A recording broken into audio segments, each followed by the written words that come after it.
在群裡有的黃色朋友活力的舞蹈表演，為華山北區一站19周年的感恩活動帶來熱烈的氣氛。現場包括北區區長潘寶書、議員陳一丁、柯志春以及多位的民意代表助理、參選人，嘛攏到場出席，場面溫馨。那首先也感謝華山基金會對北區的照顧，對一些失醫失智、失能的長輩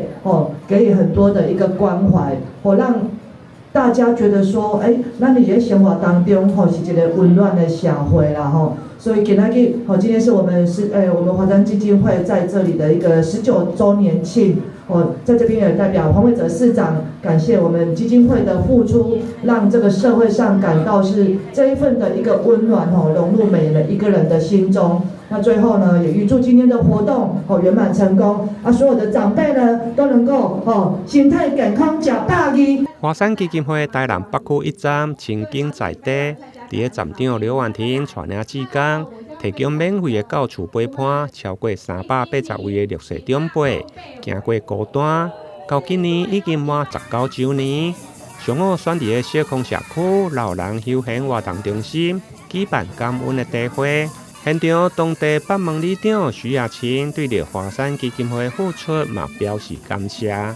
華山北區一站19歲了。華山基金會台南北區一站深耕在地已經19年了，我們免費到宅陪伴了超過380位的弱勢長輩走過孤單。為了感謝長期無私奉獻的義工與善心人士，我們今天在小康社區老人休閒活動中心舉辦建善19週年感恩茶會。接着，長輩跟善事還有義工貴賓們會共同切蓋大蛋糕，一同慶祝北區一站19歲生日，一起歡度溫馨的母親節。北門里的話，它的中低收跟獨老都是北區第一，那也很感謝說，除了我們公家單位能夠來的協助之外，其實很多民間單位，那特別感謝華山基金會，它其實針對我們里內的一些獨居的一些長輩或者一些弱勢的長輩，我們只要提出需求，它只要都不遺餘力的來幫助我們，那或者我們一起想辦法，那其實說這樣子，其實對我們來說是一個很強大堅強的後盾。基金會選在溫馨的5月，雖然無親戚度過。不過現場嘛特別準備一個大雞卵糕，